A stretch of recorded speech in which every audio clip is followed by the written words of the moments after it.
Okay, so I think we've got about 100 of you in this morning. So welcome to this Garden Court Crime Team webinar. Thank you for joining us. This is the latest in a series that we've been doing over the last few weeks. It's the fourth webinar today, and we've been looking at the position of children in our criminal justice system with a particular emphasis on what the impact of the COVID-19 pandemic is. For those of you that I haven't met, I'm Emma Fenn, a member of the crime team. There are a few meeting instructions that have been put onto the chat function.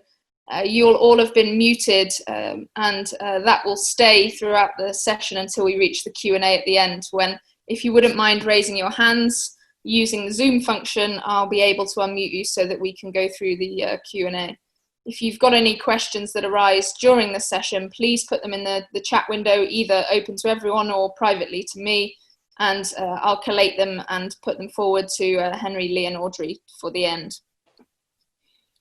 The presentation slides will be circulated after if you've registered, and the only other couple of things to say is that this webinar is being recorded so that we can make it available later. That means obviously if you ask a question or if you're speaking, then your audio and video will be recorded, so it won't be shared for any other reason.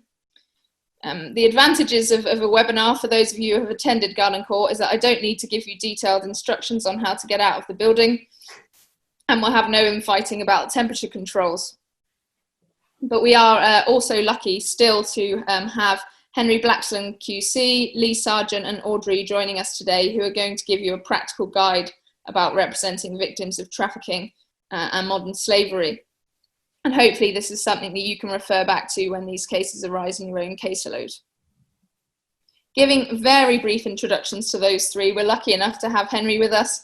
He's appeared in countless appeals in relation to trafficking cases, including perhaps the first seminal case to really propel how badly we'd been treating victims of trafficking into the limelight. That was M, followed up with THN and many others. Beyond that, we know him to be a fierce defender of victims of miscarriages of justice, and he's been at the heart of some of the most infamous, Sam Hallam, Derek Bentley, to name but a few. That leads us on to Lee. Lee Sargent joined us in 2019, having spent 9 years as a solicitor advocate and the last 5 years at the bar. He dragged Henry into a case that you'll hear a lot more about today, having successfully managed to get it kicked out as an abusive process. He then found himself propelled to the Court of Appeal on a terminatory ruling, trying to see if he could keep that abusive process ruling there. And finally, Audrey Cheryl Mogan. She has a hugely impressive background in human rights NGOs, taking her from Greece to Rwanda to Sri Lanka, not to mention her beloved Canada. Don't get us started about that. And in so doing, she's been protecting the most vulnerable sections of society, from refugees to those recovering from the effects of genocide, and I'm sure she's come across many victims of trafficking along the way. She brings that to her criminal cases, and the three of them will bring that to this webinar today. Having had a few spoilers of their presentation, they're going to go through 8 steps to help you with representing victims of trafficking. So I'll let them get going, and as I say, any questions, please put them in the chat window and we'll collate them for the end. Over to you, Henry and Lee, starting. Yeah, thanks very much, Emma, and hello, everybody. Forgive me if I'm a bit logistically challenged. We're going to take you through the various slides, but before we do that, I just want to follow up what Emma has said by explaining the background to this particular session. And it's the decision of the Court of Appeal in the case of DS, which was heard in February, which seems like an absolute eon ago. Seems like a different world now, when we actually physically went into court and stood up and spoke to judges. This was a case, as Emma has explained, in which Lee was representing a young man who continues to be referred to by his initials DS, simply not because he's entitled to anonymity, but simply because there is an ongoing trial, and the decision may have some impact on the continuing trial. So the way we're going to do it is this. I'm going to ask Lee just to explain what that case was about.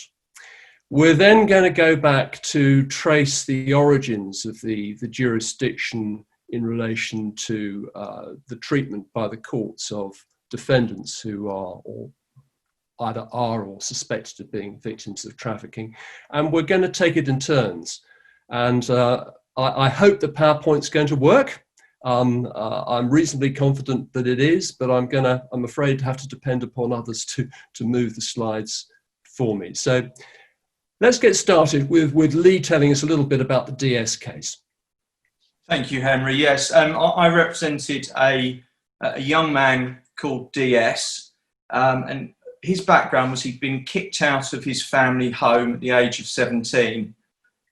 He'd found himself in a position where he had no fixed abode and was introduced to a man that is referred to in the judgment and will refer to for this webinar as X. An X offered DS food and shelter if he was prepared to work for him.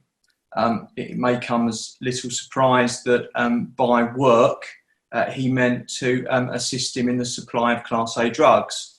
And it wasn't too long before DS had been stopped by police and found to have a fairly significant quantity of Class A drugs in his possession. He was aged 17 at that stage. He was initially released under investigation and again, as is all too common, he went on to continue to sell drugs and was stopped again on 2 other occasions, but by this stage having turned 18. And so eventually we found ourselves in the Crown Court. He was charged across a number of indictments with different counts of possession with intent to supply.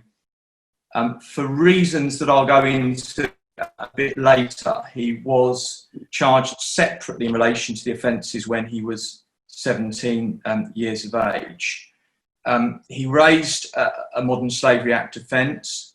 The matter was referred through the NRM referral procedure, and eventually a positive conclusive grounds decision was made in his case that he was a victim of trafficking for the purposes of forced criminality.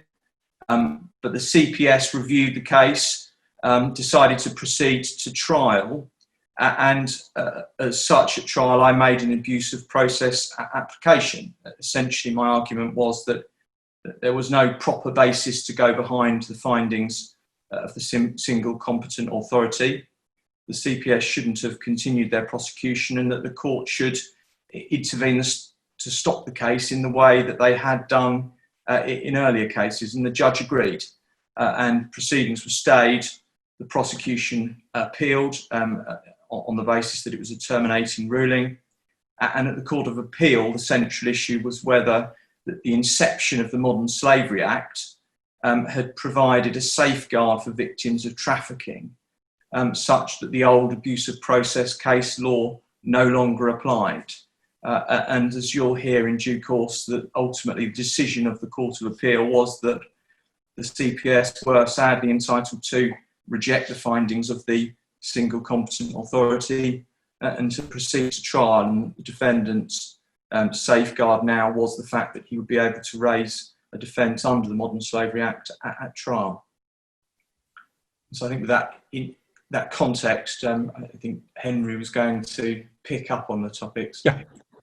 Yeah. So we're now going to go back really to the origins of the jurisdiction. So if we could have the first slide on screen, please. Somebody could do that for me. I'll just take you through the topics that we're going to cover. I'm going to read this out. It's probably the easiest way to do it. The issues which we're considering are these. Firstly, to what degree is the state obliged to provide protection from prosecution, conviction, punishment for victims of trafficking who commit criminal offences? Secondly, the issue of referrals under the National Referral Mechanism. Thirdly, how did the state provide protection to victims of trafficking before the inception of the Modern Slavery Act? Fourthly, defences specifically provided by the Modern Slavery Act. And then Audra is going to deal with particular issues which arise in the Magistrates' Court, the CPS reviewing standards following the Modern Slavery Act, and victims of trafficking in the magistrates' courts, and the availability of judicial review, which is a very important strategic issue to be considered. We're then going to look at how does the inception of the Modern Slavery Act impact the role played by the state in protecting victims following the decision of DS. And then we're going to look at the various issues, and there are a number of them, which you're going to have to consider as we move forward. So let's go back to the beginning. So can we have the next slide, please?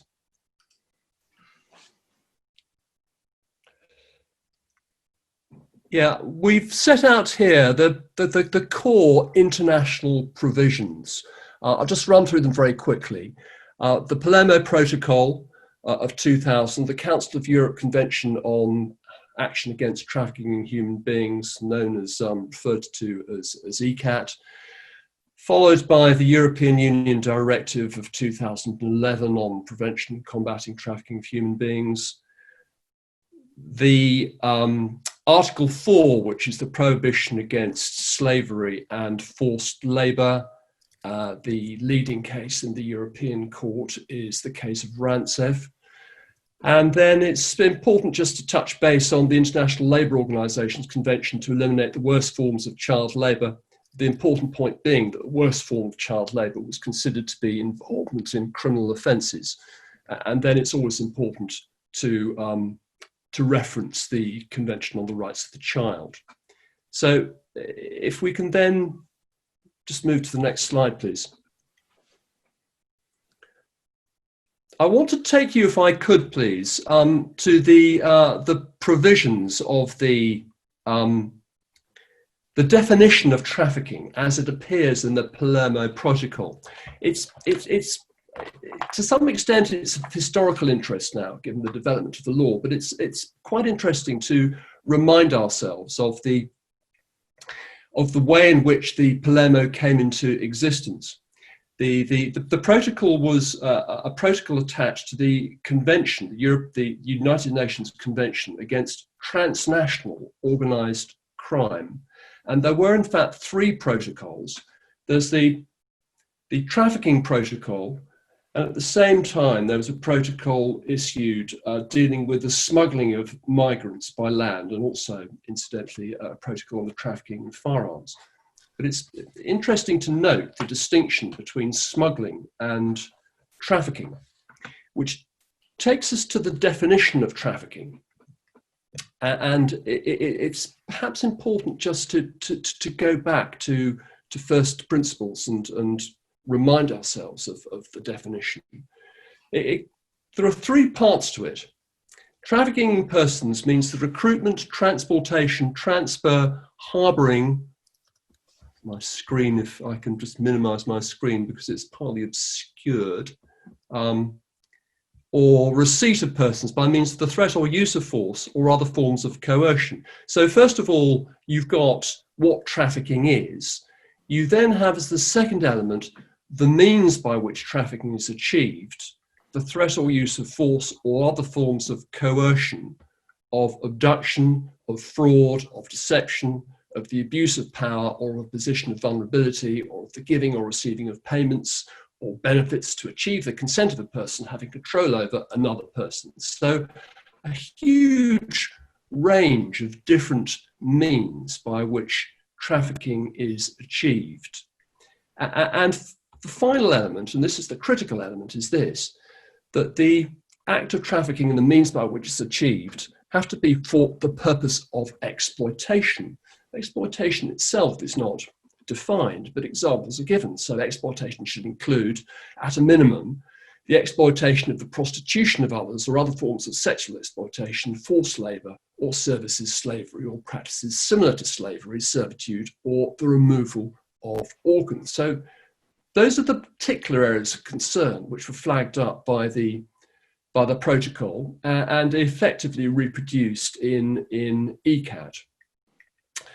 The next element is this, that the consent of a victim of trafficking in persons to the intended exploitation set forth in subparagraph A shall be irrelevant where any of the means set forth in subparagraph A have been used. And that's important. So you, if you have been you're the subject. If you've been recruited, for example, by abduction or even by fraud or the abuse of power, the fact that you may, to a greater or lesser extent, have consented is irrelevant.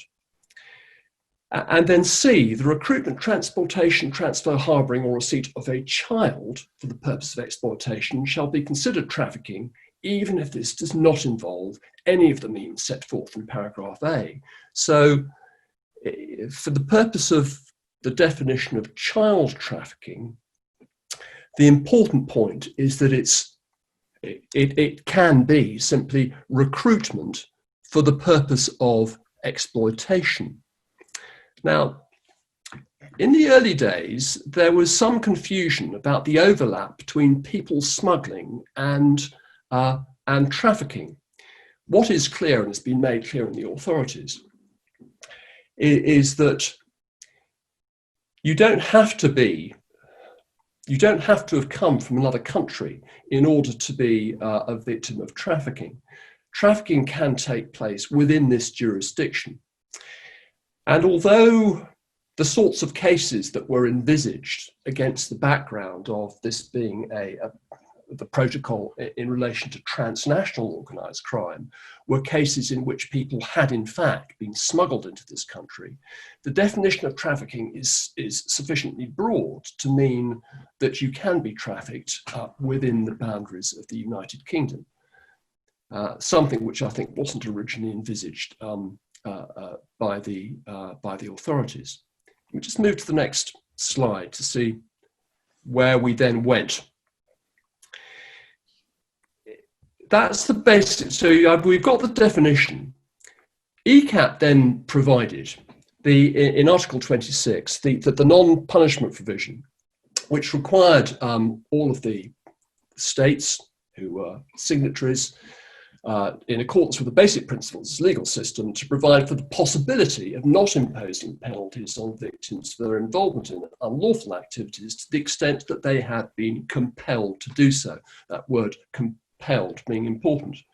And as we're going to see, this definition of the non-punishment provision, as it appears both here in ECAT and as it appears subsequently in the European Union Directive, has created a degree of confusion when you're considering the question of the position of child defendants. Because of course, as we've seen, you can be a victim of trafficking as a child even without compulsion, and yet the non-punishment provisions focus on the word compulsion, which was something which the courts have had to address. So if we could have the next slide, please.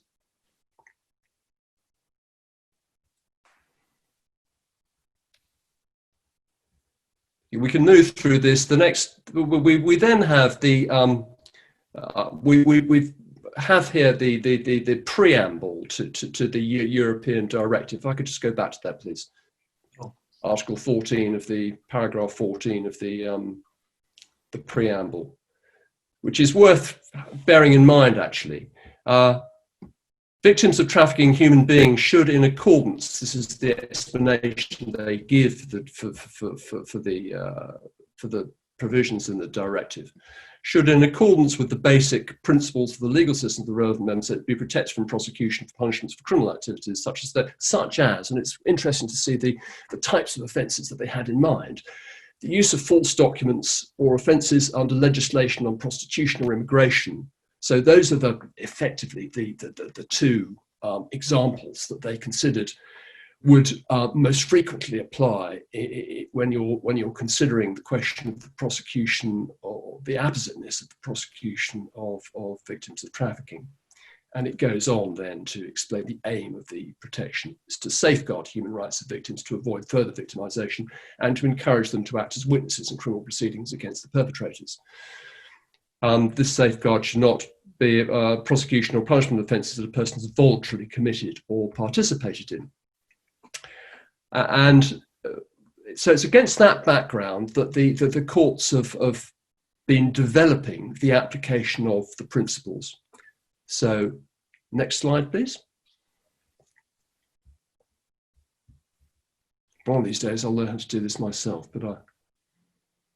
And so that's the Article 8 of the Directive, which we don't need to spend time on.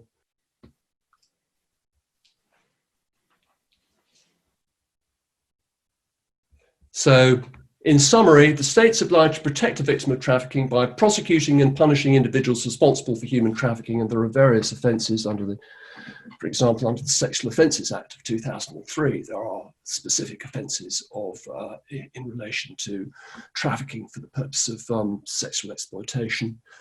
Secondly, identifying victims of trafficking. Thirdly, providing protection and support for victims of trafficking. And fourthly, providing a mechanism for the non-prosecution or punishment. And it's important to set out those individual elements because, as we will see, this was really an important issue in the case of DS, there is a tension between the state's duty both to identify and provide protection for victims of trafficking and the non-punishment provisions in Article 26 of ECAT and Article 8 of the Directive, as we shall see. So then moving to the authorities pre the Modern Slavery Act, we can have the next slide. This is, I think I pick up on this part, Henry. Oh yes, you're now going to move to the National Referral Mechanism. Yeah. Thank you. We heard in the earlier slides that, of course, one of the things that the state needs to do is to identify potential victims of trafficking. And of course, the National Referral Mechanism, the NRM, which is something I'm sure that many of you, if not all of you, are very well aware of, was set up just for that purpose, effectively. And on this slide, I've dealt with, firstly, the question of who can make a referral. Because as practitioners, being in a magistrate's court or a Crown Court and suddenly getting instructions from a defendant that they have been the victim of some form of slavery or trafficking, it obviously begs the question of how you get the ball rolling in terms of a referral being made. And so we've set out here the range of authorities that can make that referral to the single competent authority. It has to be made by a first responder, that the bodies are set out probably for criminal practitioners. The most commonly encountered ones are UK police forces, and there are often cases where you'll find yourself at court, for example, perhaps at a PTPH hearing in the Crown Court. The issue is raised for the first time, and essentially it's about getting the officer in the case sometimes to make that referral to the single competent authority. Other people that may be of use, local authorities, local authority children's services, something to bear in mind particularly if you're dealing with children, and also the Salvation Army are another good name to know of, because if one meets resistance from an officer in the case, and an officer in the cases aren't always the most sympathetic to some of the issues, then that's a good port of call. However, solicitors, judges, probation services, none of those can make the referral.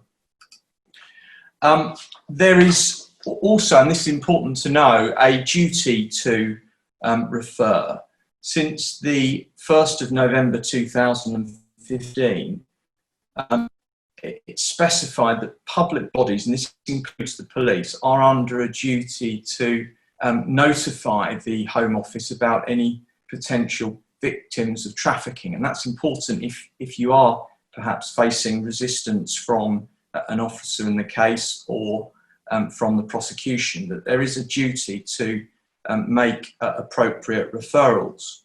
And indeed, if the potential victim of trafficking is a child under the age of 18, then a referral through the National Referral Mechanism must be made and doesn't require the individual's consent. The position's slightly different if the potential victim of trafficking is an adult, and in those situations their consent is required to make the referral through the National Referral Mechanism. However, even if consent isn't given, a referral will be made at least to the Home Office. Just running through the process then, as I'm sure many of you are very well versed with this, but the first port of call, a referral having been made, is a reasonable grounds decision. The single competent authority will aim to provide their reasonable grounds decision, i.e. whether there are reasonable grounds to conclude that the person who's been referred is a victim of modern slavery. That must be done, or should be done, within 5 working days. Following that, support should follow during the following 45-day period. And the guidance suggests that the individual have access to appropriate help and support, including legal advice, accommodation, protection, and independent emotional and practical help. That's all according to the government.uk website. I've put there the rather cynical observation that it's perhaps debatable how much support is actually given in practice. And I think that's particularly so for a lot of the cases we deal with, where the context isn't an immigration context, because some of these referrals will be to do with people who have claims through immigration courts and immigration authorities are engaged. But perhaps for some of the people that we deal with who are nationals of this country but have been trafficked within the country and have been perhaps exploited by a county lines drugs operation, certainly my experience has been that the amount of help and support they're given during that 45-day period is limited and perhaps negligible at best. Thereafter, the single competent authority will aim to provide their conclusive grounds decision within a further 45 working days, although I've again put the comment that often this process takes longer than the time estimates suggest, and that's also important because sometimes the process does take a while, and if you're in you've got a trial fast approaching, obviously it's something that one has to bear in mind, and whether applications may need to be made for adjournments in order for that to take its course in advance of any trial. I think I'll hand back over to Henry now, because this section then does deal with the protection of victims of trafficking from prosecution and punishment before the Modern Slavery Act was came into effect. Thank you. Thank you, Lee. If we could have the next slide up, please.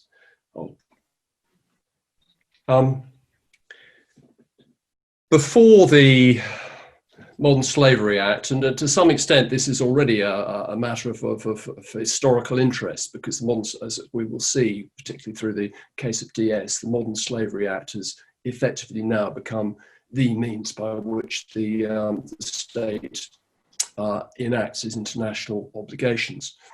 But as we've seen, we had the provisions of ECAT and the EU Directive, no specific defence before the Modern Slavery Act, so it fell to the CPS and the courts to ensure justice was done in certain cases through the Crown Prosecution Service charging standards and review, and as we will see, ultimately the abuse of process and appellate jurisdiction. And then just looking at the next slide, which sets out the leading cases. We could just move on to the list of yes, here we are. I just want to just very briefly take you through these. The first case was the case of O, and it is actually of some interest to dwell on the facts of that case and and the way that the courts approached it. It was turned out to be a young Nigerian. In fact, she originally was thought to be much older than she was, because she was arrested at Dover in possession of a false passport, trying to leave the country. And what emerged slowly but surely was that she'd entered the UK in order to escape from an oppressive family background in Nigeria. Her father had tried to force her into a marriage. And while she was in the UK, she found that she was being put to work as a prostitute. So she got a false identity document in order to leave the country, to go to France in order to escape from the situation in which she found herself, being forced to work as a prostitute. The case came in the Court of Appeal before Lord Justice John Laws, who was incidentally one of the victims of COVID. He died just over a month ago, 3 years into his retirement. The prosecution didn't oppose the appeal. She had pleaded guilty and been sentenced to 8 months at Canterbury Crown Court by Honourable Judge Adele Williams. And what is interesting about it is the terms in which the court approached the position that the case as it was presented to them. And I'm just going to read to you 2 paragraphs from the end of the judgment, because they are a reminder of just of the way in which the court was approaching it. The court said this in relation to the history of the case: no steps were taken by the defence to investigate the history. No consideration was given by the defence as to whether she might have a defence of duress. The possibility that she might have been trafficked was ignored. There's nothing in the transcript to suggest that any thought had been given to the state's possible duty to protect her as a young victim. Nobody considered that if she was 17 or less, she should not have been in the Crown Court at all. Counsel for the defence thought it right to refer to, in inverted commas, an inevitable prison sentence. The judge passed what she described as an inevitable prison sentence of 8 months. If the appellant was 17 or less, a sentence of imprisonment as such was unlawful. For good measure, the judge sentenced her without a report. This appeal against conviction must obviously be allowed. We would put it most simply on the footing that the common law and Article 6 of the European Convention alike require far higher standards of procedural protection than were given here. There was no fair trial. We hope that such a shameful set of circumstances never occurs again. Prosecutors must be aware of the protocols, which, although not in the textbooks, are enshrined in their code. Defence lawyers must respond by making inquiries if there is before them credible material showing that they have a client who might have been the victim of trafficking, especially a young client. Where there is doubt about the age of the defendant who is a possible victim of trafficking, proper inquiries must be made, indeed statutes so required. All this is obvious. We hope that this case serves as a lesson to drive these messages home. Well, that might be said to be wishful thinking, because the courts have repeatedly since then had to remind everybody of the important obligations under the trafficking, the anti-trafficking provisions. Now, I'm afraid that I have lost my screen shot. So if I could please somebody take me back to it, because I want to go on now. If you have it in front of you, I don't, I'm afraid, to the case of LM, which was the next case which followed on from O, which was a case in which I appeared leading Michelle Brewer from our chambers. And LM was a case in which the court was concerned to develop the principles as they'd been expressed in the case of O. So they joined 3 cases together, the first of which was a case involving 3 Romanian women who'd been brought to this country in order to work as prostitutes. They'd been tricked into coming to the UK. They were abused and eventually ended up being prosecuted for themselves being involved in the controlling prostitution. And despite the fact that case of O was brought to the attention of the court, they had the support of an organisation called the Poppy Project, who had also supported the defendant in the case of O. They pleaded guilty and prison sentences were imposed, and the case was eventually appealed, and the prosecution didn't oppose the appeal on the basis that the basis of plea on which which would have been accepted by the prosecution should have led to a reviewing of the decision to prosecute. Now, I'm afraid I don't have the right slide on screen. I've gone back to the original one. So if somebody could take me down to the correct screen. I just have the Garden Court Chambers logo on my screen at the moment, I'm afraid, and that's all. Oh, I can do it myself, actually. I'm operating it myself. Sorry about this, everybody. I finally got to use it.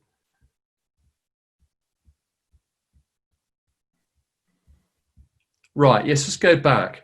We're going to come just to look at some of the principles from the case of M, B, and G, which is the case that I've been dealing with. But I just want to give you just a bird's eye view of the other cases, because it's quite interesting to see the way this developed. The case of N and Lee was a case which appeared before Lord Judge, then the Lord Chief Justice, and involved two Vietnamese children, people who were under 18, who were prosecuted for involvement in the cultivation of cannabis. And what became clear was that the court in N and Lee was concerned that the new regime in relation to trafficking might in some way dilute the defence of duress. And of course, in M and B, it had been made perfectly clear that that trafficking and exploitation for the purpose of trafficking was not the same as duress, although the prosecution authorities always have to consider whether or not the defence of duress might apply. So in N and Lee, it appeared that the court was concerned to try to put to hold things back. And one of the points they made was that the non-prosecution provisions in Article 26 focused on, rather than non-prosecution, as they put it, the requirement not to impose penalties, and therefore it focused principally on the sentencing decisions. Shortly after that, 4 more cases were joined and came before the court. Lord Judge was again presiding. Lord Justice Moses joined him on this occasion, with Mrs. Justice Thirlwall making up who's the third person.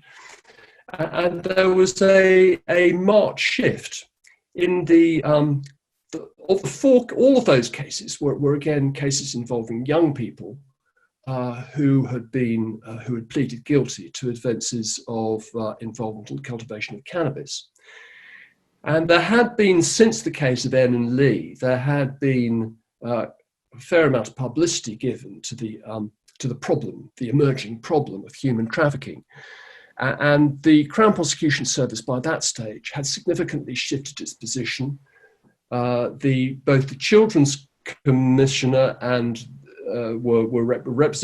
Children's Commissioner was represented as an intervener, as was the Equalities and Equal Rights Commission, who made submissions on that occasion. And all of those appeals were allowed. I'm going to skip the case of Okudari. Case of Joseph, on this occasion, there were 6 appellants joined in front of a different Lord Chief Justice, Lord Thomas. Joseph probably gives the most detailed exposition of the law in relation to the emerging law in relation to the protection of victims of trafficking. And then finally, we have a decision in the case of SG, which has particular relevance in relation to what was said about the status of the single competent authorities decision, which we'll look at a later stage. Now, going then, if I can, and I want to do this relatively briefly, to the relevant principles which emerge from those series of authorities, going back to the M, B, and G case. I mean, the most important point about this case is that although in the case of O, the court approached it on the basis that it would invoke, in rather general terms, the principles of fair trial, the court in the M, B, and G case dealt with it on the basis that the abuse of process jurisdiction provided the necessary protection. And that was achieved by reliance upon a divisional court case called Ex parte Adimi, which had dealt with the position under the Refugee Convention of people who were being prosecuted for using false identity documents, asylum seekers being prosecuted for using false identity documents. And Lord Justice Simon Brown in the Ex parte Adimi case had indicated that in order for the state to comply with its duties under the International Refugee Convention, if the case did come to court, then the abuse of process jurisdiction could be used as, to use his expression, as a safety net. So we relied upon that in the M case, and that was effectively adopted by the court. But the court was quite concerned to limit the ambit of the protection provided by the non-prosecution provision, saying that the Article 26 does not say that no traffic victim should be prosecuted whenever offence has been committed. It does not say that no traffic victim should be prosecuted when the offence is in some way connected with or arises out of trafficking. It does not provide a defence which may be advanced by a jury. A lot of negatives there. What it says is no more but no less than that careful consideration must be given to whether public policy calls for a prosecution and punishment when the respondent is a trafficked victim and the crime has been committed when he or she was in some manner compelled in the broad sense to commit it. Article 26 does not require a blanket immunity from prosecution for trafficked victims. And so that raises the question of when should a victim of trafficking not be prosecuted. There's normally no reason not to prosecute, even if the respondent has previously been a trafficked victim, if the offence appears to have been committed out with any reasonable nexus of compulsion. So the focus is on the nexus. And then the court went on to make the observation that a more difficult judgment is involved if the victim has been a trafficked victim and retains some nexus, but has committed an offence which arguably calls in the public interest for prosecution in court. In such a case, the question which must be actively confronted by the prosecutor is whether or not the offence committed is serious enough, despite any nexus with trafficking, to call for prosecution. And that has proved to be an important point, the seriousness of the offence.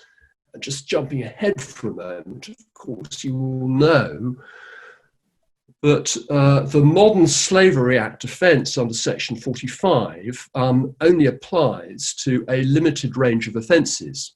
Schedule 4 sets out the offences to which the defence does not apply. And then moving to the case of the four conjoined cases of LC, which reviewed the law as it was continuing to develop, the court put it in a much broader way, in this way. The criminality, or putting it another way, the culpability of any victim of trafficking may be significantly diminished and in some cases effectively distinguished, not merely because of age, which is always a relevant factor, but because no realistic alternative was available to the exploited victim but to comply with the dominant force of another individual or group of individuals. And that marked quite a significant shift from the way in which it had been expressed in the case of M, but more in particular, the way in which the court, as I've explained, had tried to limit the ambit of the trafficking prevention in the case of previous case of N and Lee. And the court went on to say the distinct question is the extent to which the offences with which he's charged are integral to or consequent on the exploitation of which he was the victim. The case of Joseph, which I've touched upon, focused again on the question of whether there is a nexus between the crime. There were 6 cases joined. 2 of them involved appeals against conviction for women who'd been convicted of the importation of significant quantities of Class A drugs. Verna Joseph herself had run a defence of duress, which had been rejected by the jury, despite the fact that there was quite significant evidence that she'd been captured by a gang in St. Lucia and subjected to some absolutely horrendous treatment. Joseph's also interesting because a number of the appellants in Joseph had, since their convictions, had their cases considered by the competent authority, and a decision had either been made by the Home Office that they were victims of trafficking, or if that had been rejected by the Home Office, there'd then been immigration appeals in which the immigration tribunals had decided that they were victims of trafficking. And so the court in Joseph had to grapple with the way in which it approached the decisions of the competent authority. And it's what became clear during the hearing, and is there to be seen in the judgment, is that the court was uncomfortable with the way in which the decisions were being taken by the competent authority, and expressed some reservations about it. Anyway, putting this in a nutshell, the approach taken by the courts in these appeals was to consider the following issues. Was the defendant a victim of trafficking? To what degree was the defendant compelled to commit the offence by virtue of being a victim of trafficking? And how serious was the offence? In 2 of the cases in Verna Joseph, the seriousness of the offence, the fact that it was involved the importation of quite large quantities of Class A drugs, proved to be a decisive consideration.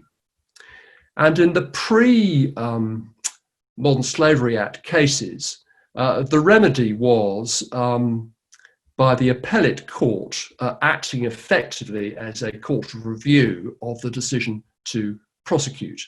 But following usual principles, didn't apply to pre-Modern Slavery Act cases.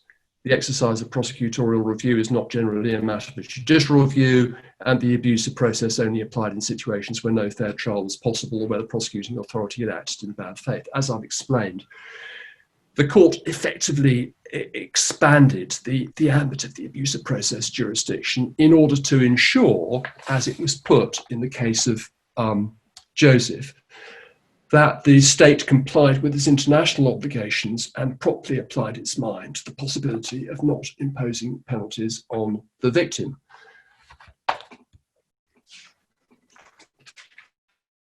One issue which I'm going to mention briefly, which was flagged up in the DS case, but which the court eventually decided not to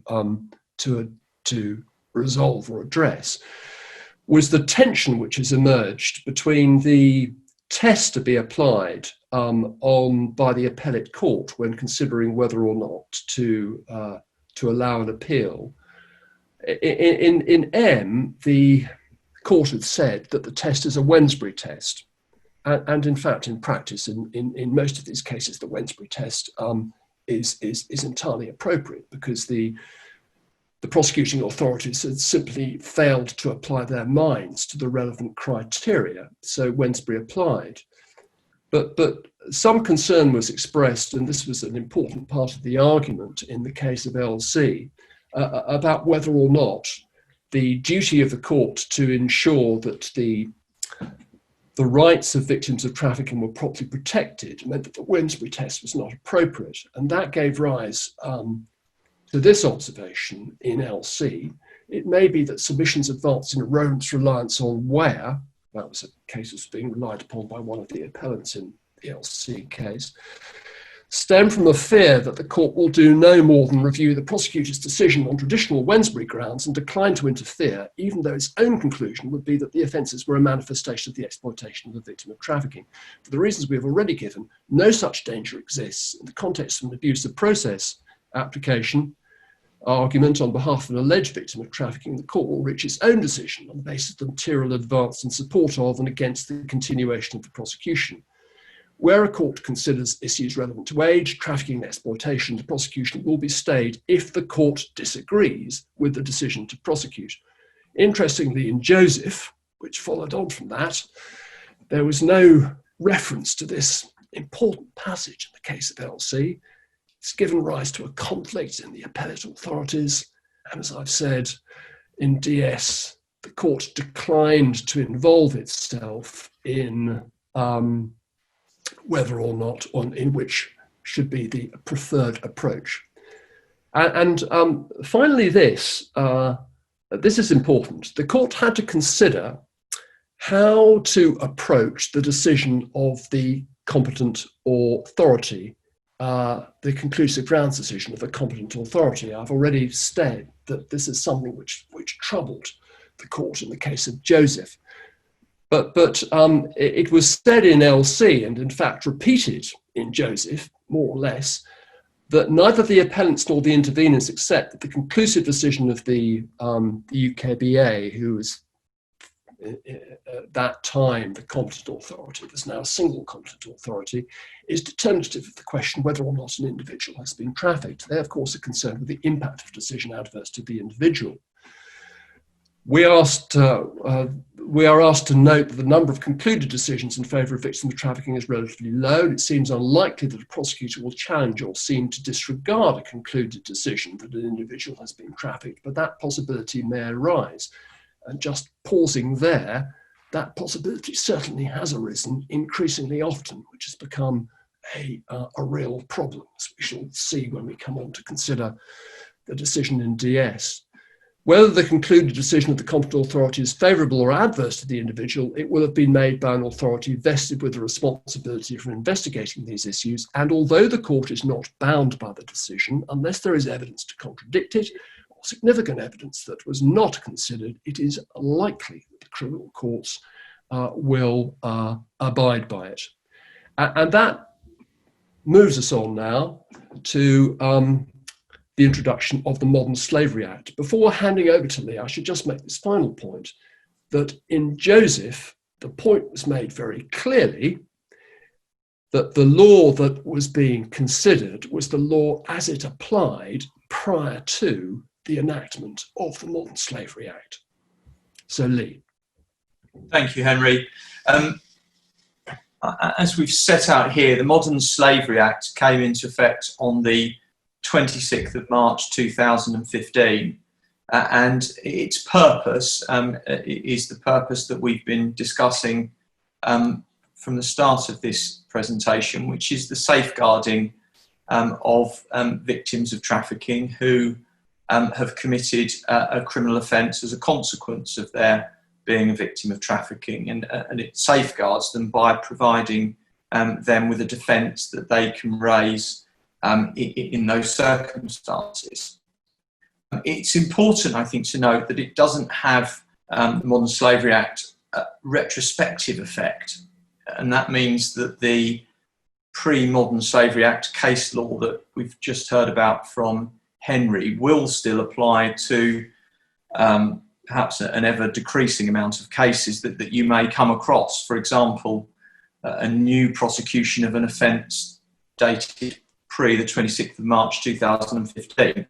We don't perhaps have many cases like that, but I have in mind perhaps a defendant who has absconded for many years and is apprehended and then tried for an old offence. And equally, it may arise in cases where you're instructed on appeals. involving a conviction for an offence a number of years ago, before the inception of the Modern Slavery Act. The elements of the defence, and this is an important point, are different if it's a child's defendant, so somebody under the age of 18, than the test if it's an adult defendant. And you'll see I've set out there section 45 subsection 1 deals predominantly with the question for adults, and section 45 subsection 4 for children.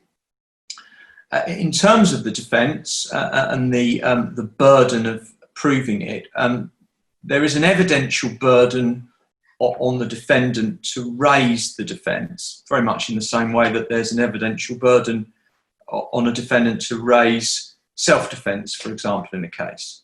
But once raised, the burden shifts, and it's for the Crown to disprove the defence to the criminal standard. So, section 45, subsection 1, Modern Slavery Act for adults. A person is not guilty of an offence if, obviously it deals with the age of the person, and then little b, the person does that act because the person is compelled to do it. The compulsion is attributable to slavery or to relevant exploitation, and a reasonable person in the same situation as the person and having the person's relevant characteristics would have no realistic alternative to doing that act. If we go over,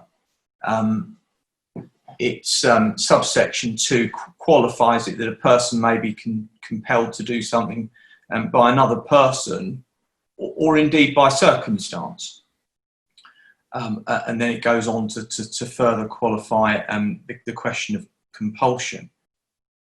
For children, subsection 4 says that a person is not guilty of an offence if, and if one goes to little b, the person does that act as a direct consequence of the person being or having been a victim of slavery or a victim of relevant exploitation.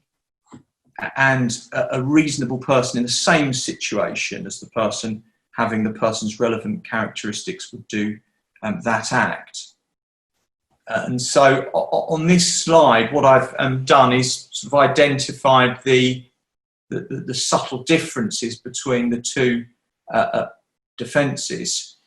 Firstly, in relation to the nexus between the trafficking and the commission of the offence. For an adult, compulsion is required. One must be compelled to commit the act because of them being a victim of trafficking. Whereas with a child, the bar is slightly lower because it need only be a direct consequence. So compulsion isn't necessary for a child.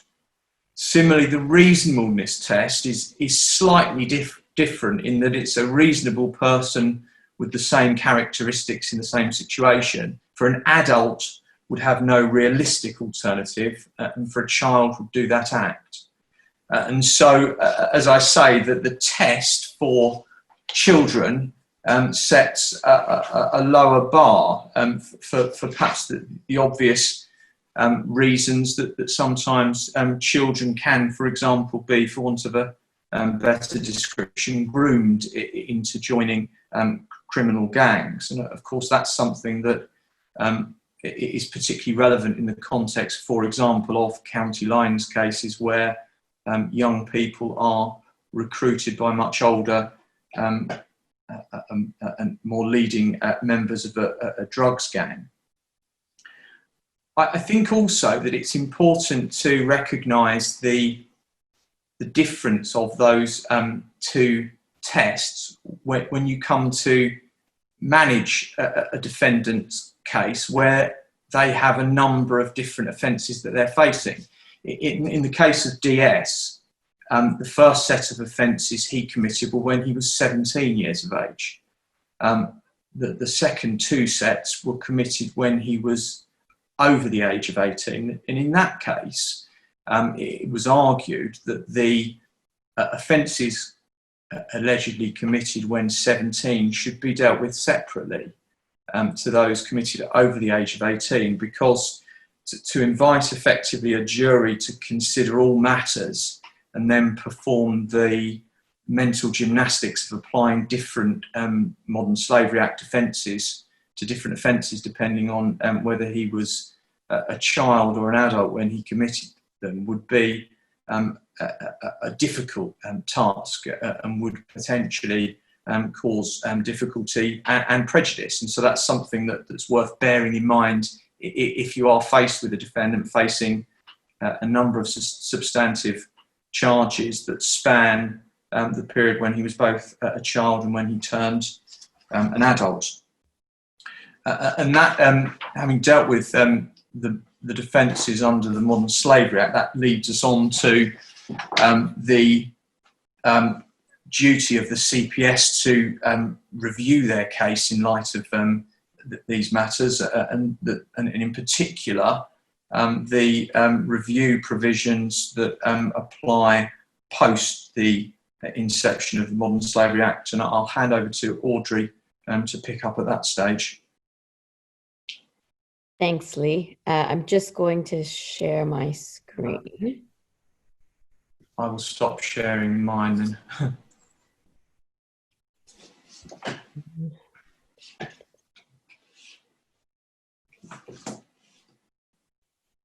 Sorry, one second.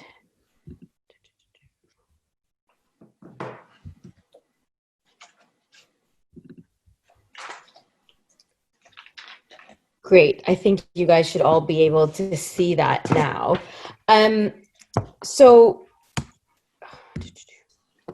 I have put up the link to the CPS guidance for cases that involve human trafficking, smuggling, and slavery. And it's actually quite a detailed guidance. So I'm not going to take you through everything and just kind of pull out a few key points. In this section and in the next section that I'm going to be talking about in terms of magistrates, I'm really just going to try to reference some things that have worked, haven't worked, practicalities, but I've put in the key cases and the guidance so that you can review that in your own time. Now, in terms of CPS reviewing cases where there's a victim of trafficking, there's a 4-stage approach that they're supposed to take to their prosecutorial decisions.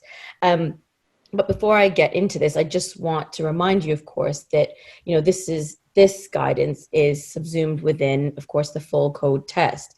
And that has it, that test for the Crown prosecutors is that a review of any cases is a continuing and ongoing process and should take into account any new circumstances and change of circumstances that occur. And of course, also what becomes known of the defense case. Now that is, of course, in terms of if you raise the point to the CPS that you believe that your defendant is a victim of trafficking and there is going to be a referral. But arguably in this time currently, during COVID, there's also an argument to be suggesting that this itself, COVID, the incredible delay that we're going to have with trials itself is a change of circumstance and should provide further support to the argument that CPS should be reviewing the case in line with their duties under the Code for Crown Prosecutors and the full code test. Additionally to the code and the trafficking guidance, I'd also ask you to consider the CPS guidance on mental health and suspects with mental health conditions, because of course, many defendants that we see who are victims of trafficking, whether that be through the trauma of being trafficked themselves or the fact that they had mental health vulnerabilities which made them more susceptible to being exploited. Often we see that there are individuals with serious mental health issues. So again, the CPS are required under their guidance when they're dealing with defendants with mental health issues to consider how those issues might have impacted on the commission of those offenses and whether or not it's likely that basically the requirement for the CPS to review whether it's in the public interest to proceed with prosecutions with defendants with mental health issues. So all of this is just to say that, yes, there's the guidance on trafficking, but there's other guidance as well, and using them all together is probably the best way in terms of putting forward the strongest submissions to the CPS to review the case. Now, again, as I said, the guidance on the CPS website is set out in quite some detail, but just a few points to consider. Now, Lee and Henry, of course, taken you through the international obligations under the European Convention on Human Rights, under Article 4, the prohibition against slavery and forced labor. There's also, of course, the Article 26 of the Anti-Trafficking Convention and Article 8 of the Directive. Now, all of those, the prosecutors are required under that guidance to comply with their international obligations. So these obligations themselves are listed within that guidance. So the 4-stage review test, the review process. So the first question really is there a reason to believe that a person is a victim of trafficking and slavery? Now, I would say that at this stage, it doesn't require a conclusive grounds decision from the competent authority. It's simply the question, is there a reason to believe? It doesn't say anywhere in the guidance that at that stage there has to be a final conclusive grounds positive decision. It's just a question of whether there's a reason to believe. And if there is, then the prosecutors should move on to question 2. Now, there is a duty for the prosecutors to make proper inquiries, and Lee has talked about this, to really consider referring consider the national referral process. And in the guidance, it specifies that prosecutors should be advising law enforcement agencies that have been investigating this to investigate if the defense raised that an individual is a victim of trafficking. There is a duty on the prosecutor to advise the law enforcement agencies to investigate that claim. And also, there's a duty on the prosecutor to potentially look at what that evidence is and advise law enforcement to refer that subject through the NRM. But of course, I'm sure, as most of you know, and in your own experience, and in my experience, and as Lee has kind of pointed out, law enforcement might not always be prepared and ready and eager to be referring defendants through the NRM. So of course there's the considerations you have to take yourself, and of course Lee set out all the different agencies. I know the Salvation Army is particularly useful. Again, through this question of whether there's a reason to believe that a person is a victim of trafficking, again, the prosecutors need to take into consideration any NRM decisions that may have been made. But my argument is that it doesn't have to be made yet. But of course, they should consider that if there is a conclusive grounds decision, a positive conclusive grounds decision, that should have more weight than a reasonable grounds decision, and to make proper inquiries as to whether or not this person is a victim of trafficking. Now, then they have to go on to the next question, which is there a clear evidence of a credible common law defense of duress? Now, I'm not going to take you through that in detail. I think we all know that it's quite a high threshold. And in any event, I think we can move on to really what the next question is whether there is a clear evidence of a statutory defense under Section 45 of the Modern Slavery Act. Now, Lee has taken you through that in detail. And of course, there's the question of the burden and standard of proof. It's simply for the defense to raise this as an evidential burden, and then it's for the prosecution to disprove it to the criminal standard. And I think there's, at least from my experience, a real interesting kind of interplay between the fact that a competent authority's decision is, of course, made on the balance of probabilities, but that shouldn't take away from the fact that doesn't impact anything in relation to this evidential burden for raising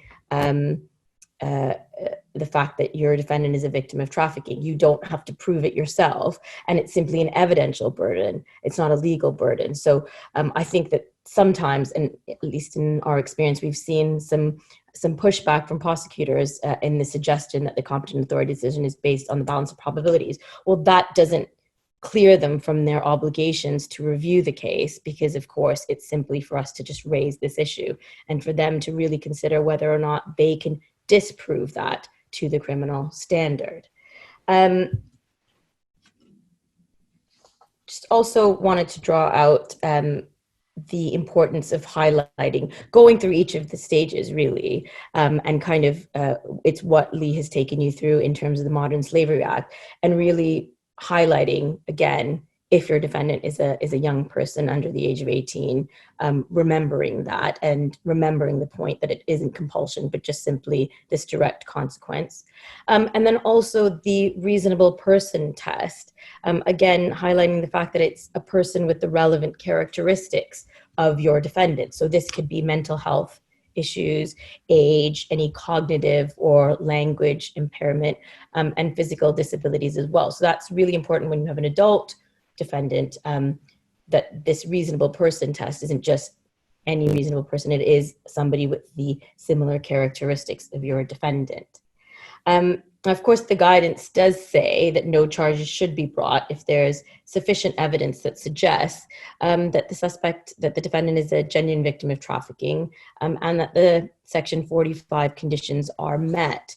But of course, and again, I'm sure most of you, unless of course it's a Schedule 4 offense, but I'm sure again, most of you will have been in a situation where, from your perspective, of course, yes, it's all met, but the prosecution are still continuing.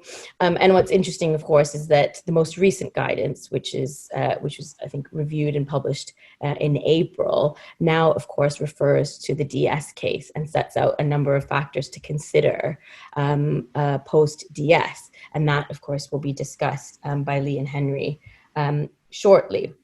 Now, some of the things, again, in my experience that I've had the prosecution point out in terms of why they will continue are things like, of course, we know that a competent authority decision isn't binding, even if it's a positive conclusive grounds decision.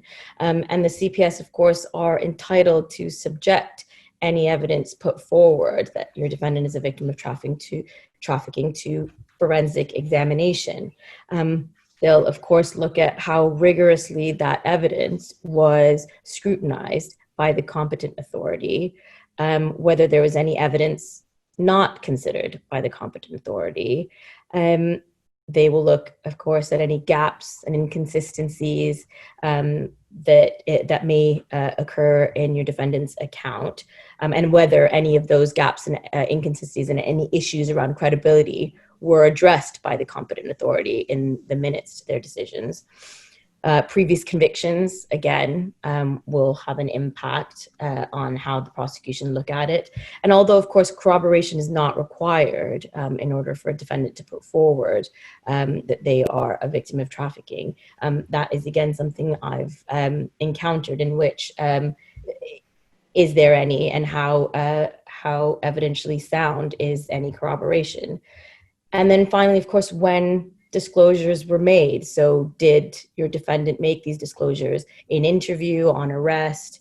Are they able to support any of their claims by providing names? And I just think those last 2 points are quite interesting, because I think it has kind of a misunderstanding about what it must be to be a victim of trafficking, that you would so readily make any disclosures when you're first arrested, or that you would ever give names when you're actually a victim, and that kind of fear. But unfortunately, that is, in my experience, some of the considerations that have come across where the prosecution are deciding between, when they're reviewing this, is there a clear statutory defense and how they're going to deal with it. Then, of course, finally, if yes, again here, I mean, at every stage of these 4-stage tests, if the answer is yes, it goes on to this, well, it should be discontinued. But it's most likely in every case it moves on to this public interest, and whether or not it is in the public interest to prosecute. Now, a part of this, and again, this is all detailed in the guidance, is, and Henry mentioned this because this really comes from the LNC, LC, and VSJ cases, is about whether or not the seriousness of the offense means that the culpability of the defendant has been effectively extinguished or diminished to a point where it's not in the public interest to prosecute. So the seriousness of the offense is quite important when it comes to these stages and the prosecution's review. In terms of compulsion, of course, Lee has already said that compulsion is not required when you're dealing with a child. But in terms of the public interest in prosecuting, I would suggest, and again, this is in the guidance, that if the child has been compelled in some way, then that itself can lead to further support that it's not in the public interest to really prosecute. Also, if there's not enough compulsion that should, for an adult, to have allowed the CPS to drop the case at stage 3. So if they believe that perhaps it's not a defense under section 45 and it doesn't reach the high threshold of duress, the guidance is very clear that that doesn't negate the fact that the prosecution should consider whatever compulsion has been put forward in their consideration of whether or not it is in the public interest to prosecute a defendant. So that consideration of compulsion isn't just relevant under the section 45 considerations under number 3. It also needs to be considered under the 4th stage of the process. Now, just before I move on to some practical considerations in the magistrates' courts, the guidance also looks at the issues of referring children to the NRM. Now, Lee's taken you through that, and that, of course, the relevant social services department is who should deal with that. But, of course, and this is the case where you have a defendant who is not British. This is mostly the case where there might be a question of age assessment. Now, that is, again, outside. It's a very complicated, lengthy topic. And actually, the Youth Justice Law Centre has a really good document on the question of age assessment. But that is something that's, of course, critical importance when it comes to victims of trafficking, because it changes the way the Section 45 defense is run. So if age is an issue, again, the CPS guidance and the questions to review detail the obligations first under Section 99, subsection 1 of the Young Person and Children's Act, Children and Young People's Act, Young Persons Act, that there is a duty to make inquiries as to age, but also about the presumption that a victim is a child, along with our obligations under the UN Conventions on the Rights of the Child and Article 10.3 of the Anti-Trafficking Convention. So again, there's just a lot of different things to weigh up and to consider when you're making representations to the CPS to review. And in their own guidance, which is incredibly detailed, things that they have a duty to consider when they're reviewing whether or not it is in the public interest to continue to prosecute. So in the magistrates' courts, just some points to consider. Now, of course, the biggest thing is, unlike in a Crown Court trial, everything is just faster. And it might be a situation, the period between arrest and trial is a matter of months, if at all. And so the sooner you raise the issue, of course, the less yelling you'll get from magistrates and district judges. But of course, the sooner you'll be able to really pinpoint some of the key things that need to be dealt with. So again, timely referral. And this, again, can be difficult. It might be the first time you're meeting your defendant or just the second time at a first appearance. It might be quite difficult for somebody to make those disclosures about something that can be quite incredibly traumatic. But what I would say is we could be alert, and this is something you can actually be alert about, is that some of the offenses that often lead itself to victims of trafficking to be a part of. So things like, of course, drugs, debt bondage, but low-level offenses like pickpocketing and shoplifting. Now, there's, again, a really handy 1 or 2 pager from the UN Office on Organized Crime and Drugs that details, and we can, of course, send a link around to that, but I think that is also in the CPS guidance that suggests some indicators that might suggest your defendant is a victim of trafficking, both just in the way that they might act themselves, but also in terms of the kind of offenses that lend itself to human trafficking. So that is some considerations, and the need for potentially a psychiatric report. Again, I've referenced that, but both the trauma in relation to being trafficked and also just being more vulnerable to being exploited themselves. It's likely, and in a lot of the cases that I've had, we've had psychiatric reports. And also then this question of referral. So Lee said it all out. Salvation Army has always been really helpful. And getting potentially a trafficking expert report. Now, of course, the Court of Appeal and VSJ, they've said, you know, expert reports in relation to trafficking, not that helpful, not that valuable. But in the stage where you're referring it to the NRM, it can be really useful. In my experience, it has been really useful to have that report at hand. So again, because of this neediness of summary justice, it's just important to keep that thing, keep those points in mind, and draw those points to the court's attention as soon as possible, so that any case management can be dealt with, knowing that a number of reports will need to be obtained.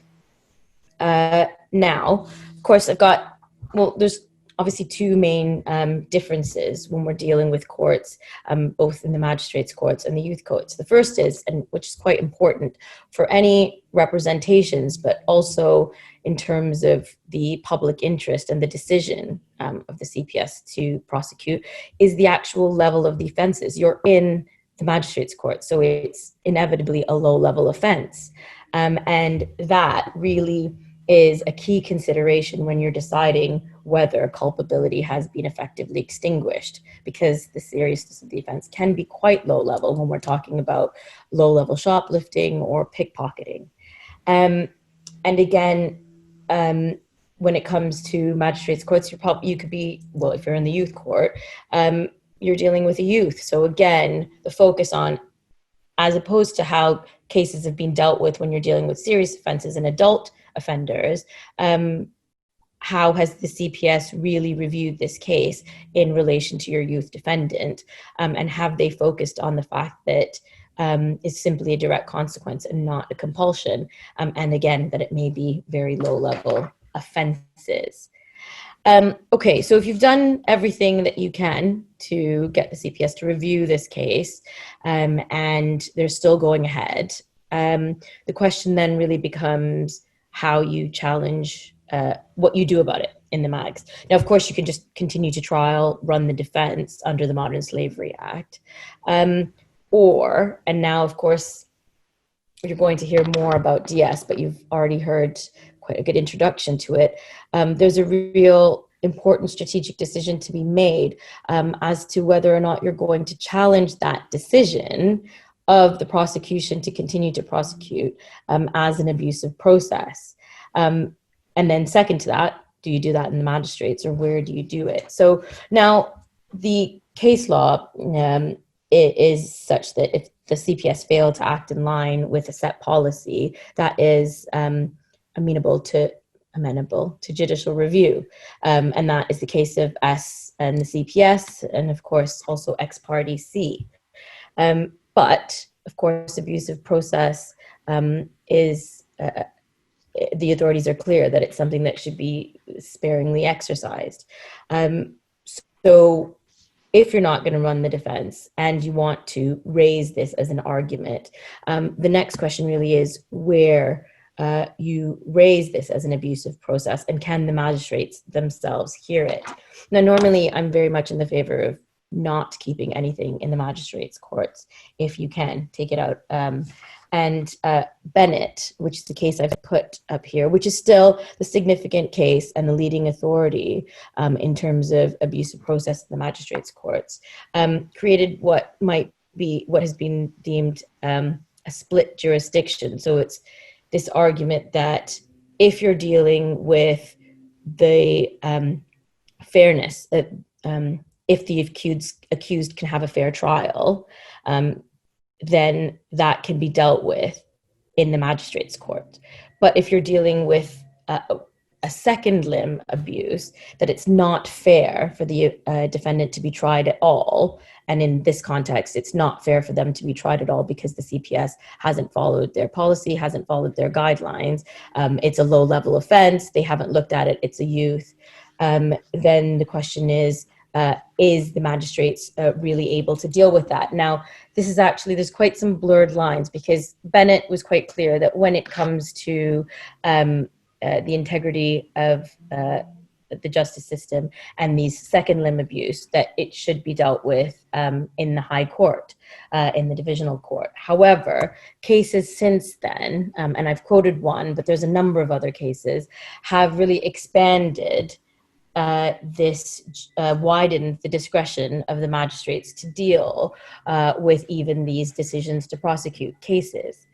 So it can be a little bit confusing, but in any event, and I've underlined this here in K in my last slide, is that where there are novel or complex points, the magistrates still have a discretion to leave that issue to be dealt with by way of the divisional court. And I think most of the authorities in this, Barron's Pub talks about abuse of process arguments being dealt with within the criminal proceedings. But in all of them, the authorities are clear that there's still a discretion, if it's novel and complex, that it can be dealt with by way of appealing to the, judicially reviewing it to the divisional court. But there's a number of practical questions to take into consideration. First and foremost, there's going to be the decision of DS and how that impacts upon your case. But there's also the delay. It takes a significant time for all of these things to happen. Firstly, regardless of what the timelines say in terms of getting the competent authority to give you a conclusive grounds decision, in my experience, it's taken months and months and months. But that is quite an important decision to be made. But now you've waited all these months to get, your defendant has waited all this time to get that competent authority decision. And now to make a judicial review application is only going to take significantly more time. And it's going to be something that's hanging over their heads with, of course, no guarantees that this is going to be dealt with favorably. And they might just want things over and done with. And of course, there is, so it might be in their best interest to deal with it in the magistrates' courts. But in my experience, the magistrates and district judges have not been, and it'd be interesting to know if other people have different experiences, but they haven't been pushing back on applications to adjourn the substantive criminal proceedings in order for defendants to pursue a judicial review of that decision to prosecute on the basis that the CPS have not acted in line with their set policy. And again, this is really focusing on the fact that if you're in the mags, you're looking mostly at lower level offenses and or with young people, and how that interplays with the decision in DS. But now I will hand it over, I think, to Lee or to Henry. Hi. Yeah, we're going to, well, I'm afraid we're running out of time now. So I'm going to take the this section relatively quickly, and I'm then going to hand over to Lee to deal with probably the most important part of this, which is what is left after DS. What are the principal issues that we need to deal with? If I can just try to. Henry, I was trying to share my screen. Are you sharing yours? No, you do that, Lee. Why don't you go back to revert? I've briefly managed to do it myself, but if you can, if you just take you through the slides. You should have the DS slide up now. Yeah, sure, got that. Yeah, and then the next slide, please.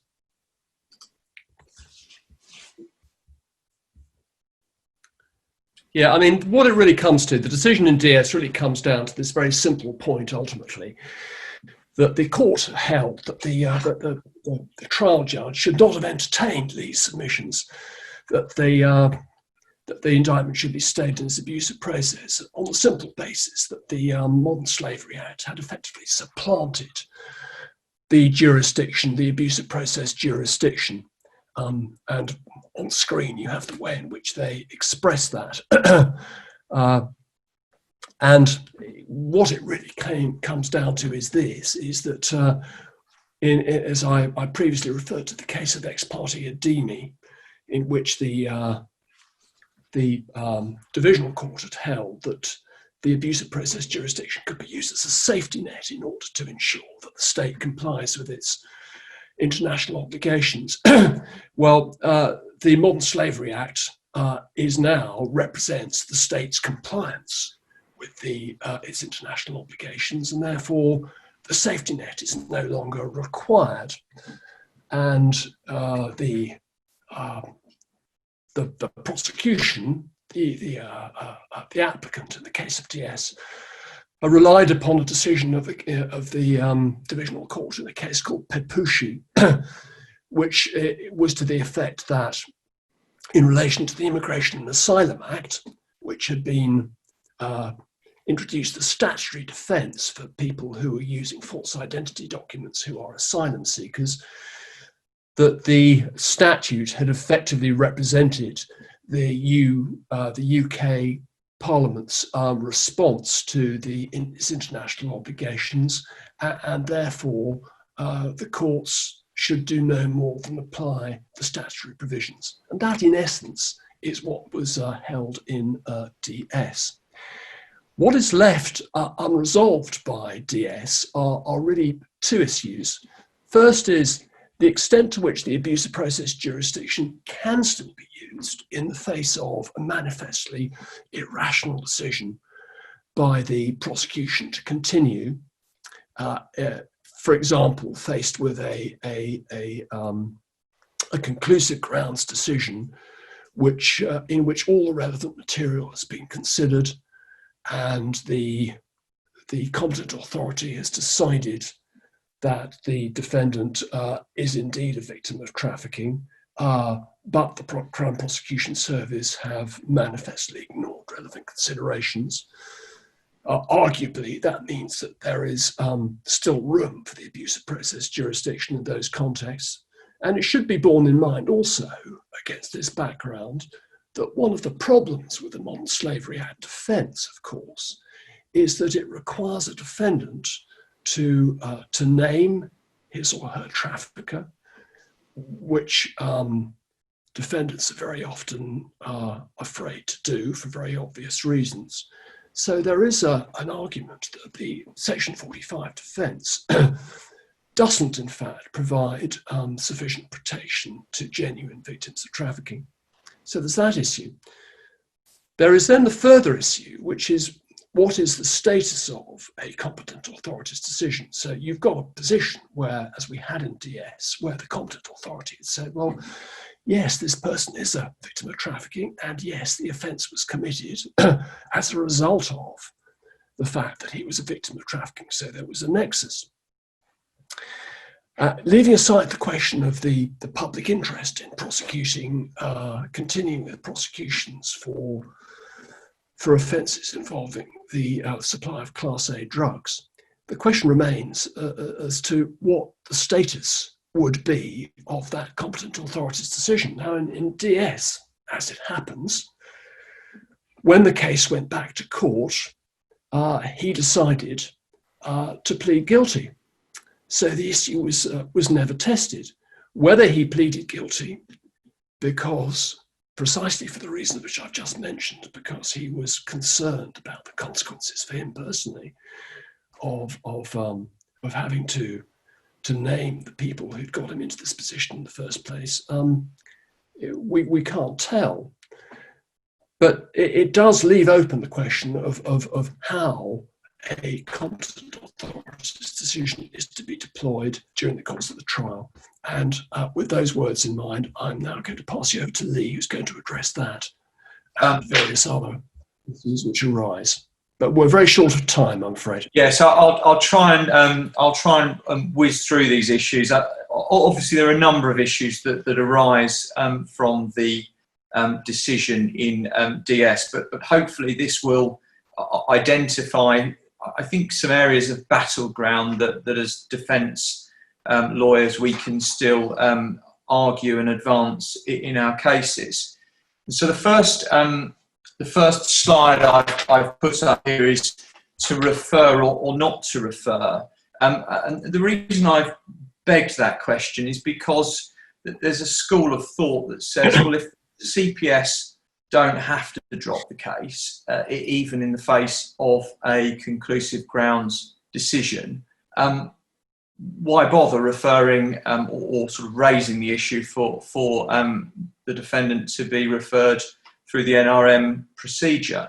But you'll see that I've set out here a number of pros of still proceeding in that way. The first one is, of course, the NRM procedure remains in place, and as we discussed earlier in this webinar, children, even without their consent, it would be mandatory for example, a police officer who had grounds to believe that the person may be a victim of trafficking to make such a referral. And the second one that follows on is that the CPS are still obliged to review the case and may discontinue following a positive, conclusive grounds decision.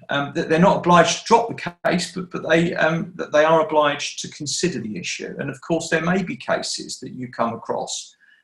For example, perhaps in a county lines case where you have a 12-year-old defendant or a 14-year-old defendant, a very young defendant, or you have another case where somebody has manifestly been the victim of fairly extreme violence as part of their trafficking. And in those circumstances, the Crown may still take a view. And the final one, of course, is that by referring the matter, the single competent authority in the course of their review will have access to any helpful, potentially admissible evidence, for example, missing person reports and the like. And that may, when that's disclosed in due course, if you end up in a trial, be evidence that can be deployed. The cons point, and I've put this as a discussion piece really, is that of course, like anything, and we all make these balancing decisions when we make tactical decisions on our cases. If you push the other side to go down a particular route, then of course sometimes that can unearth unhelpful admissible evidence, and so one could have a situation where the single competent authority looking into claims of trafficking further, and indeed the CPS doing so as well, may unearth evidence that would be able to be deployed against the person that you're representing at trial. And this sort of follows on to a question of to adjourn or not to adjourn. And I raise this because I think that the problem we will as practitioners face is that there has been a creeping disregard for the decisions of the single competent authority. I'm aware of a recent case where an NRM referral was pending on day one of trial, and the CPS said, we're not very interested in the outcome of it, whatever decision the single competent authority reached, we would proceed to trial in any event. And the court pressed ahead with the trial, and it was a lengthy trial. I think it got in the end abandoned because of the COVID-19 situation. But the trial was moving ahead whilst, as the weeks passed, everybody was eagerly awaiting for the outcome of that decision by the single competent authority.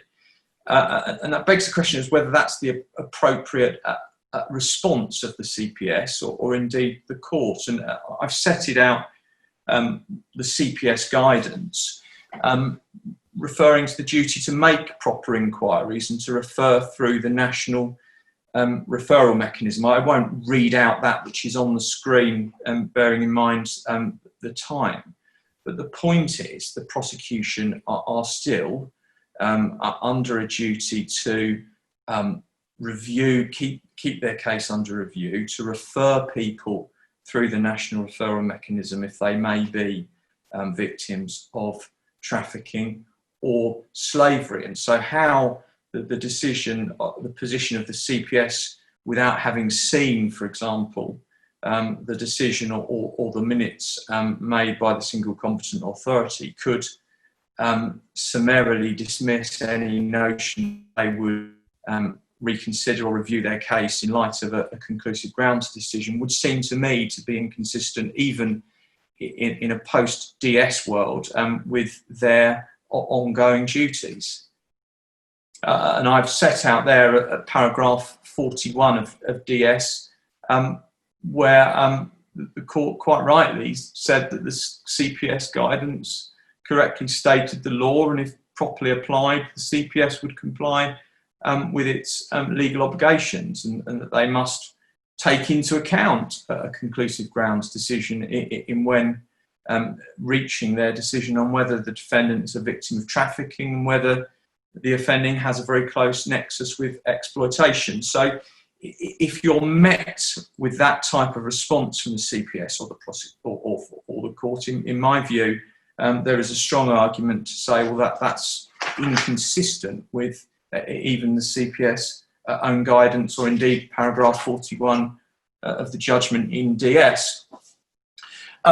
Joinder and severance. Although the court would appear now to have little, if any, power to interfere with a CPS decision to press ahead with a prosecution, the court does have a discretion to order separate trials and to consider an application to sever.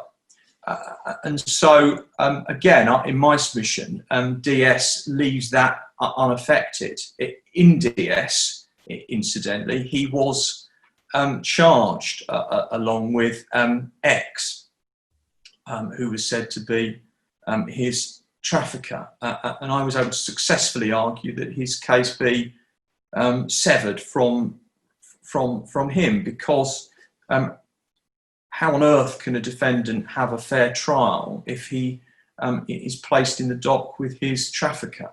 And how can a defendant have a fair trial and give his account and raise his defence under Section 5 of the Modern Slavery Act if he's being required to do it from the witness box facing his trafficker in the dock?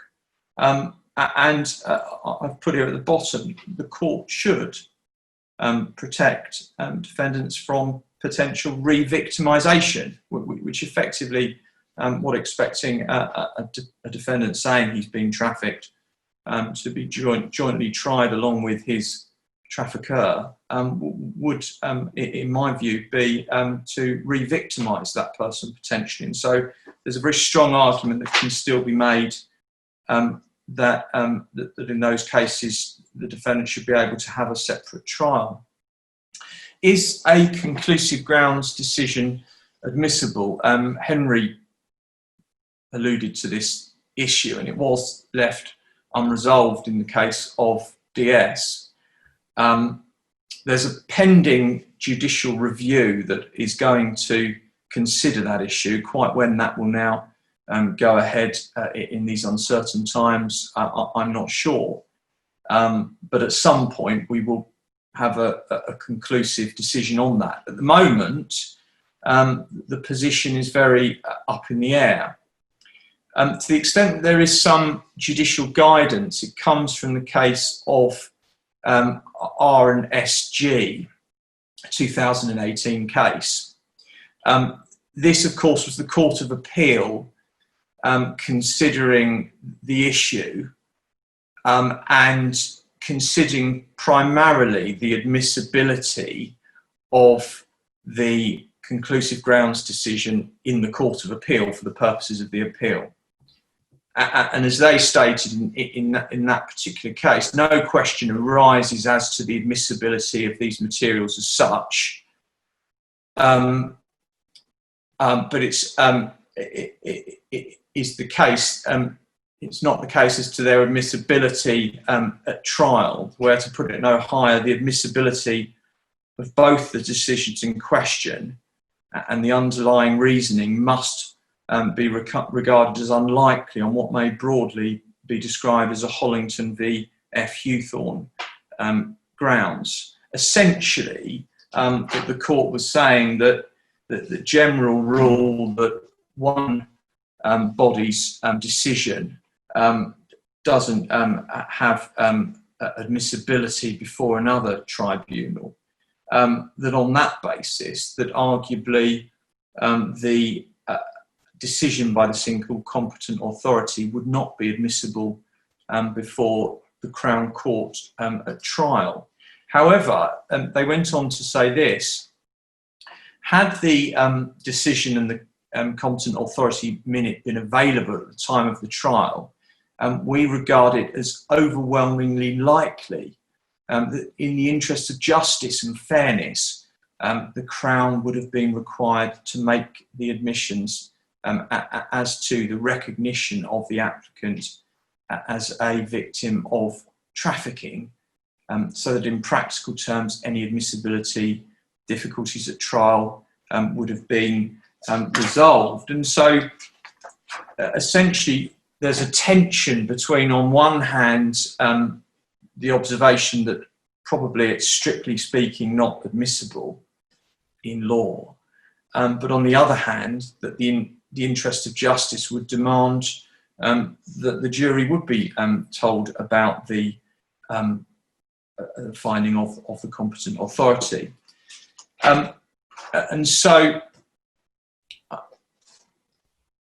as things stand, it can be argued, I think, and I think we should as defence practitioners argue this, that R and SG is authority for the fact that an agreed fact from the prosecution regarding the conclusive grounds decision could and should be admitted before the jury in a trial. And there may be some cases where the CPS agree to that. For example, they may accept the decision that the defendant is a victim of trafficking, and the prosecution may say that the central issue for the jury is whether or not there was a sufficient level of compulsion or that the reasonableness test isn't met. And in those circumstances, an admission could go before the jury.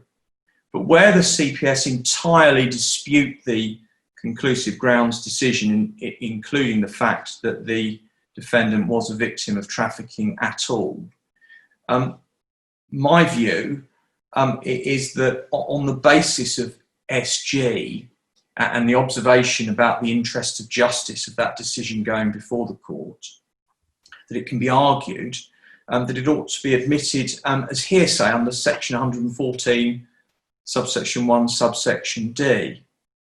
And that involves making the argument effectively that the decision maker is giving admissible expert opinion and expect to be met with the response by the prosecution that it is opinion evidence and not from an expert. But again, as I've put in brackets at the bottom, rather like a police officer who somehow becomes ascribed with specialist knowledge of the mechanics of drug trafficking because they've dealt with that on a daily basis for many years and have been on a 3-day course or whatever it is they go on.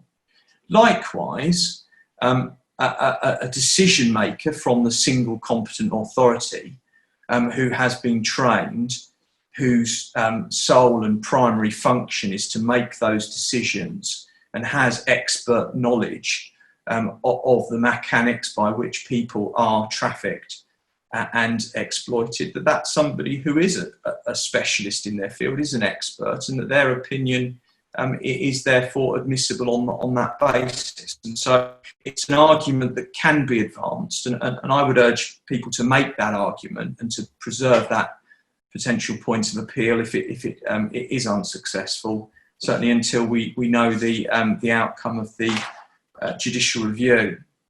And just finally this, if you're unsuccessful in terms of getting the decision by the competent authority, the conclusive grounds decision before the court at trial, do see if there's anything in the the minutes, and you should be disclosed the minutes and the basis upon which the single competent authority reached the decision they did. See if there's anything there that is admissible evidence. For example, it may be that it reveals missing person reports, which demonstrate that, for example, the person you're representing went missing for weeks or months at a time when they were quite young, or evidence of police being called and the young person arriving back home covered in bruises or suffering from injuries. Those are matters that would, in my view, be plainly admissible evidence that could be placed before the jury to support the correctness of what the defendant is saying about what was happening to him or her at that time. And finally, there may be other evidence that you can get from experts, and I've flagged up, for example, psychiatric evidence. If somebody has perhaps been the victim of an ordeal and a trauma where they've been subjected to a prolonged period of being trafficked and perhaps the victim of violence and coercion, then of course it may well be that there's somebody who has a mental disorder such as post-traumatic stress disorder, which a psychiatrist could give evidence of, which would be consistent with and support the defendant's assertion that they have been dealt with in that way. And I think that's everything that I've got in terms of the sort of issues. But I think that the take-home message would be, although the decision in DS was adverse to us defence practitioners and adverse to victims of trafficking who find themselves compelled to go out and commit criminal offences, that there are still a lot of areas in which we can protect their rights. We can advance the defence on their behalf, and we can argue against the unfair treatment of them within the court system, and continue to protect their interest in that way. Thank you, Lee. Just at this point, it's probably convenient to ask one of the questions that we've had, which links to when you have a reasonable grounds decision that's positive, but you either never obtained, but you never got to the conclusive grounds. What's the admissibility status? Obviously, we don't have a clear position, but what's your view from your review of the cases and from DS of what the status of the reasonable grounds decision is? I think generally speaking, you would be on very difficult ground with a reasonable grounds decision. Generally speaking, if there's been a reasonable grounds decision, the process would have then gone on to reach a conclusive grounds decision at some point. And certainly if the conclusive grounds decision is adverse, then the reasonable grounds decision, I think, is supplanted by the conclusive grounds decision. I think it would be very difficult to argue the admissibility of a reasonable grounds decision in and of itself. And equally, for those reasons, if you were to find yourself in that position, that's where, if it was, say, a short trial, my position would be we need to wait for the conclusive grounds decision. But I don't know if Henry has anything else to add about that. No, I mean, the whole issue of the status of the conclusive grounds decision, or a decision by the single competent authority, is really difficult and has caused the CPS a great deal of concern. And I know they're hoping to have it addressed in this case which Lee referred to, the name for which we don't know. Apparently it's a divisional court case which is in the wings. But I mean, there is increasing, I mean, what's worrying about this is there is increasing scepticism by the CPS about the decisions of the competent authority. In fact, I mean, Ben Douglas-Jones told me that the CPS refers to the competent authority these days as the incompetent authority. I mean, that's their becoming their mindset, which I think is a a real problem, of course, that's going to feed into that attitude is bound to feed into the way in which the courts approach these cases. And you therefore have this really unsatisfactory tension between the duty of the state to identify and protect victims of trafficking through this specific apparatus which was set up in 2009, the National Referral Mechanism, and the CPS's increasingly independent decisions as to how to apply this in practice. And of course, it's particularly relevant in these county lines cases. My personal view is that that's come about because initially nobody considered that trafficking would, the definition of trafficking would apply to these situations. It was originally considered to be confined to a very specific subset of criminal cases, passport, immigration document cases, Vietnamese gardener cases, prostitution in particular, and possibly organised shoplifting. But it's the breadth of the definition of trafficking is at the root of the problem, and at the moment nobody's able to see a way through it. And the Court of Appeal in DS just ducked the problem. We asked them to consider it because that was going to be the practical issue which everybody wanted to have a steer about, but they said they wouldn't do it because the case didn't raise it. So we continue to feel our way through it. Are there any other questions? At the moment, I don't have any raised hands on Zoom, but if you want to ask a question, please do use the raise hand function and I'll unmute you so that you can ask any further questions. And I saw a question about whether or not the defence would apply to terrorism offences in the chat. Yep. Go ahead, Lee. I think the simple answer to that is that there is Schedule 4 to the Modern Slavery Act sets out offences where the defence doesn't apply, and there are a number of terrorism offences as well as a number of other very serious offences that aren't covered by that defence. And also a number of not so serious offences which are covered in Schedule 4 as well. I mean, Schedule 4 excludes the application of Section 45 to a very significant number of offences. It just happens not to include drug supply cases. So supplying Class A drugs is an offence to which Section 45 may apply. I hope that covers it. There's one question which I imagine follows on from the admissibility points you were raising, Lee, which is where the CPS are disputing how the competent authority came to their decision based on their review of the evidence. Should the CPS then be calling and in effect cross-examining the decision maker? Possibly, yes. I mean, certainly my view in the case of DS originally was that I wanted to call the decision maker from the single competent authority, and I got the solicitors to make contact with the single competent authority to see whether or not that person could be made available.